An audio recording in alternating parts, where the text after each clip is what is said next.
if you're living in chronic pain, you have probably felt how pain just doesn't live in one part of the body, right? It affects everything. It affects your mood, it affects your energy, it affects your sleep, your relationships, your work.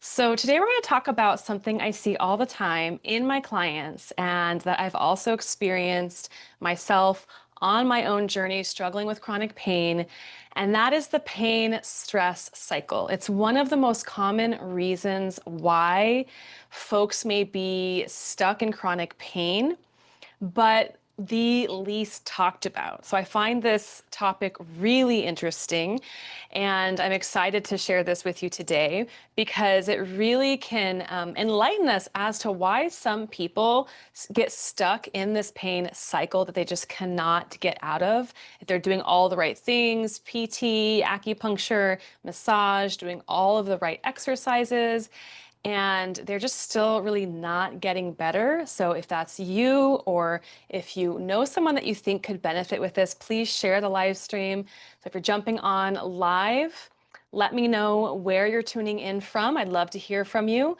Let me know if you resonate with this topic, if you've heard of the pain stress cycle. In a second, I'm going to pop up a chart that will kind of give you a visual of what this cycle actually looks like so you can follow along.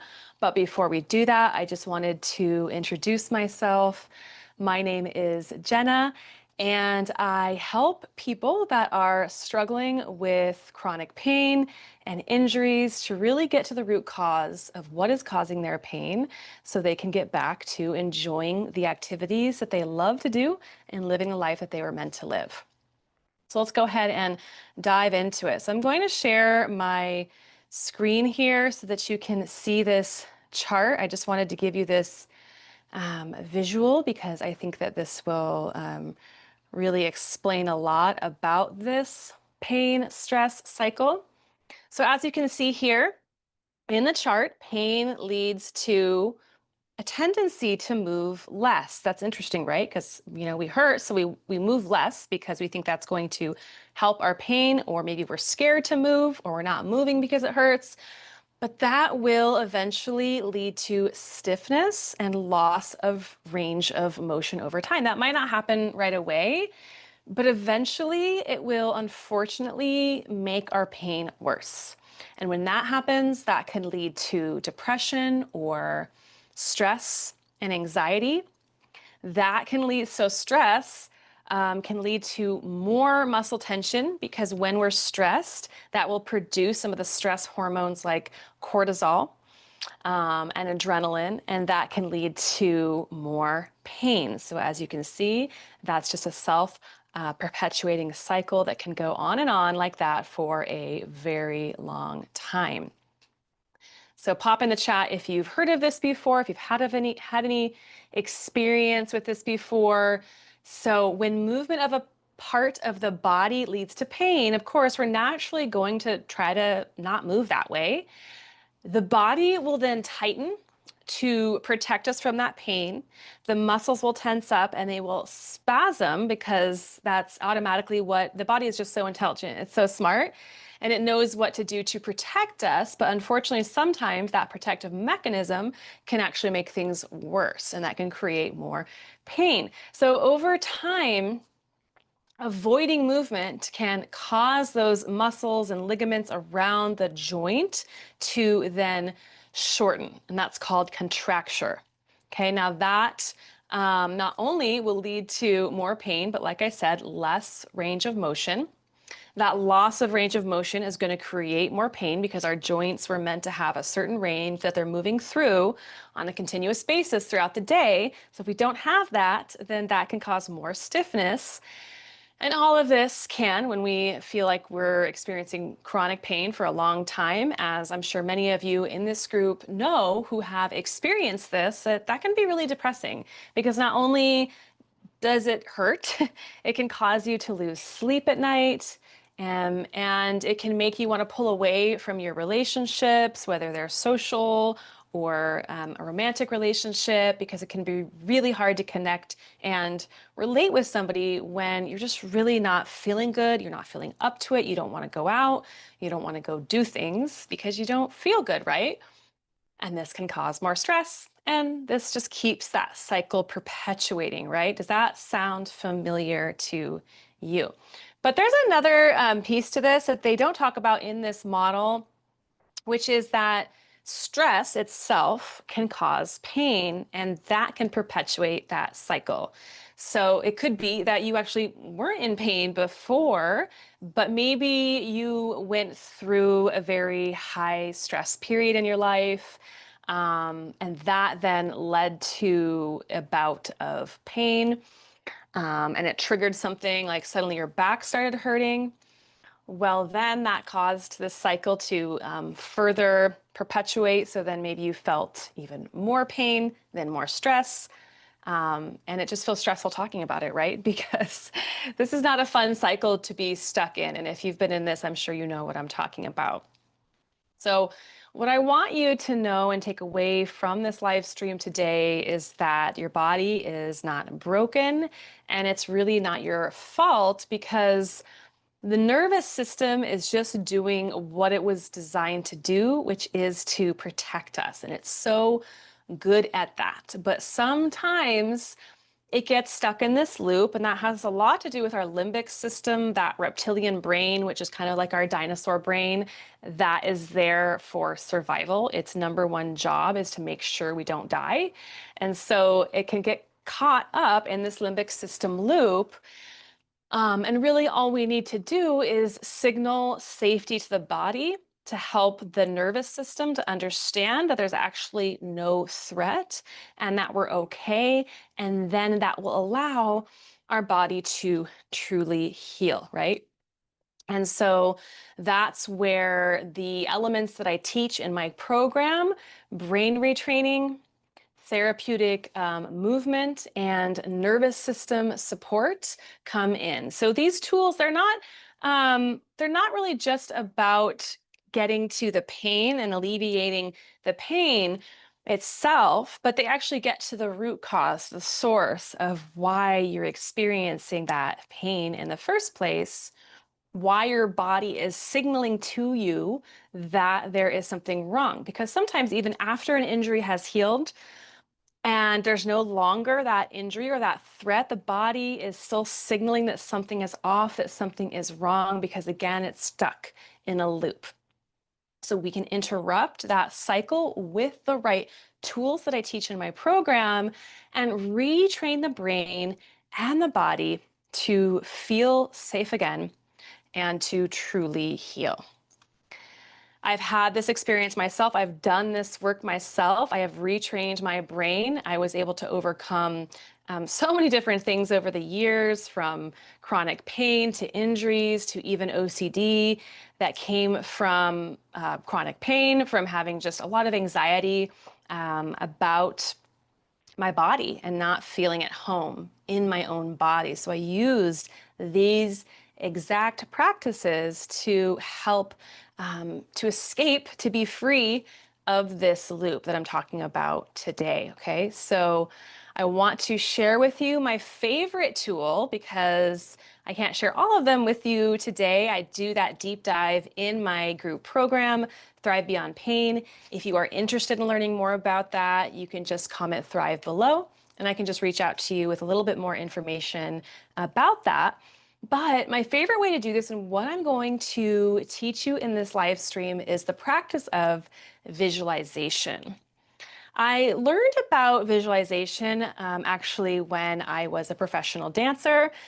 So I don't remember if I heard this from somebody or where I even got the idea in the first place to try this out. I'm sure I heard somewhere along the way that this was a good practice to do. So I started to visualize my dance performances, that I would have a great performance, that I wouldn't mess up, that I would remember all of the choreography, that it would be on beat, and that I would perform better than I had practiced it. And I would exceed my own expectations. And every time I did that, it actually really worked. And I was able to have an amazing dance performance, and I didn't mess up. I remembered the choreography.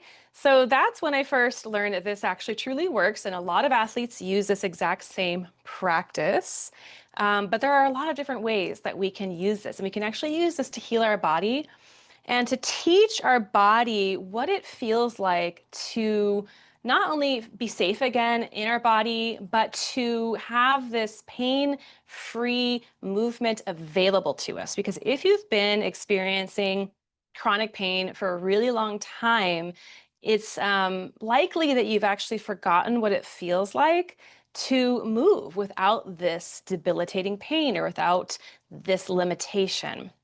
So this practice is really about remembering in your body in a somatic way. Soma means body.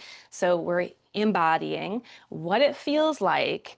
What exactly would you be doing if this pain or injury was no longer limiting you? So, for instance, I struggled with plantar fasciitis last year. I had that going on for about a year.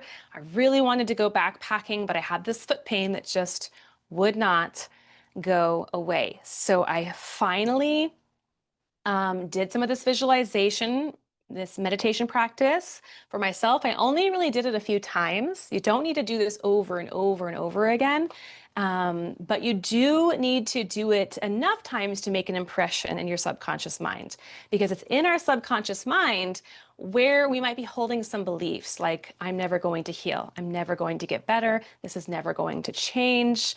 And again, we're perpetuating that cycle. So what I did was I visualized myself backpacking, hiking without pain, even running on the beach, or just doing whatever I would do if I didn't have this plantar fasciitis that was keeping me from being able to do the activities I loved. And a few months later, I found myself in Yosemite going on a 3-day backpacking trip, 10 miles a day, had no pain in my foot. So I don't know. There's something to this. I think it works. You might as well try it. It's worth a shot. I've seen it in my clients. I've seen it for myself. It definitely is worth it.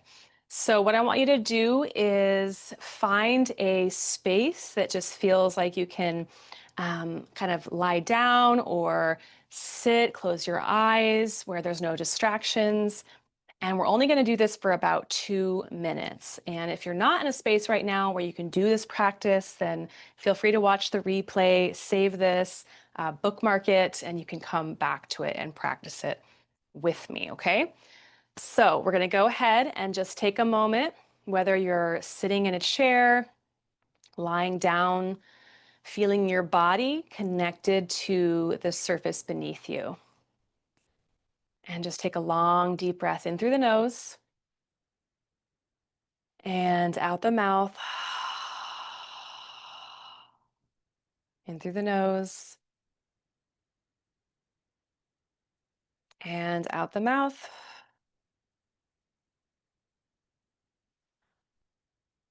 And now I want you to conjure up in your mind's eye an image of yourself doing the activity that you would love to be doing if this pain or this injury was not limiting you. What would it be? And it can be something that's maybe even beyond your wildest dreams. So you can really go deep into your imagination and don't let this physical body and what maybe you've done before limit you, because you may even be able to achieve something even greater than you thought was possible. So just take a moment coming up with that vision in your mind's eye, that image of yourself, and start to feel yourself in the moment going about doing that activity. Feel your body fully experiencing it in this moment. So it could be running on the beach like I did, hiking a mountain, or maybe it's playing with your kids on the floor.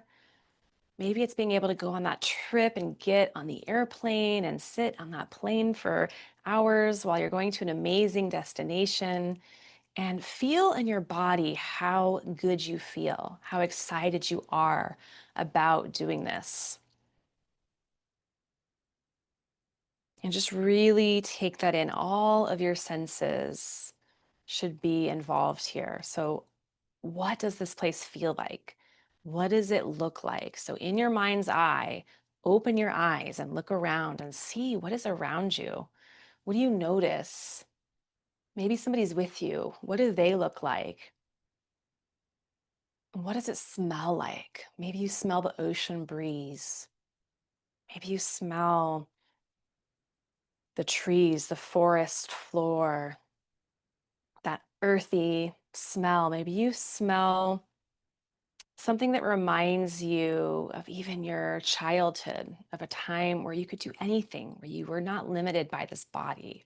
So, whatever that is for you, really engage all of your senses, your sight, your smell, feeling sense in your body. That's the most important one. Just really take another moment with that.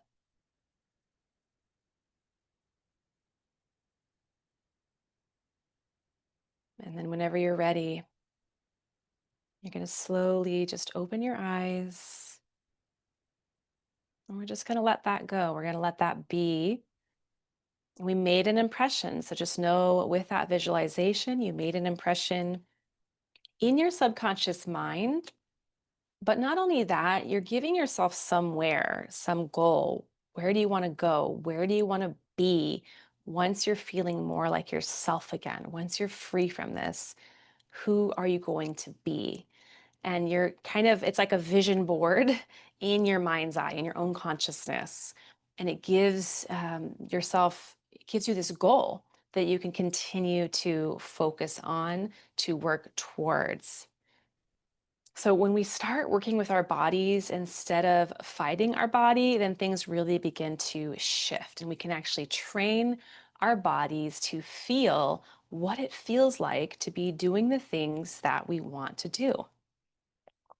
So I hope that you enjoyed that practice. Drop a comment below if you felt some kind of shift during that practice, or maybe you even just want to share with the community what was your experience. I see Debbie on here and Parvati, welcome. And feel free to comment below and let me know how this felt for you. And I would suggest trying this out. You don't need to do a very long practice for this to really be effective. I mean, it could literally be 30 seconds, but I would suggest doing it every day. So I'm going to give you this challenge it's a fun challenge. It shouldn't be difficult. It actually should feel good and it should be fun because to be able to imagine yourself doing the things you can't do, that should feel really good, right? Because research has shown that when we imagine something, there is no difference on a physiological level than actually doing it. And so your body basically thinks that you just accomplished that goal. So the more you practice it, you're mentally rehearsing being able to have this experience. So I learned this from a program called DNRS, Dynamic Neural Retraining System. And that program, it was actually really based in science and it worked for anything ranging from chronic pain, folks that had Lyme's disease were using it, mold poisoning, autoimmune conditions. So this is just a really powerful practice. And if you would like more support with this, I would love to support you in diving deeper with this work so that we can create a personalized plan for you so that you can break free from this pain cycle. We don't have to just be treating the symptoms anymore. We can break this cycle. And together, we can help you feel stronger, more grounded, more confident in your body again. And sometimes it's just, you need a little bit of that support along the way to find your way. I know I did. I've had endless, countless practitioners and coaches and programs I've done. I did not figure this out on my own. I did not come up with this, but I have experienced it and it definitely does work. So you can comment Thrive below in the comments and I'll reach out to you and I'd be happy to just jump on a call with you. We can talk a little bit about how we can work together and what that might look like. It's a complimentary call that I do for everyone in this group. So let me know if you'd like to take me up on that. And thank you so much for being here. I look forward to seeing in the comments below how this felt for all of you. I already see some comments here that Parvati liked the experience and will continue to try to practice. I definitely suggest it. Let me know, come back in the next couple days and let me know if anything has shifted for you and how this all felt. All right, everyone, that's all for today. I will see you in the next live stream. Bye.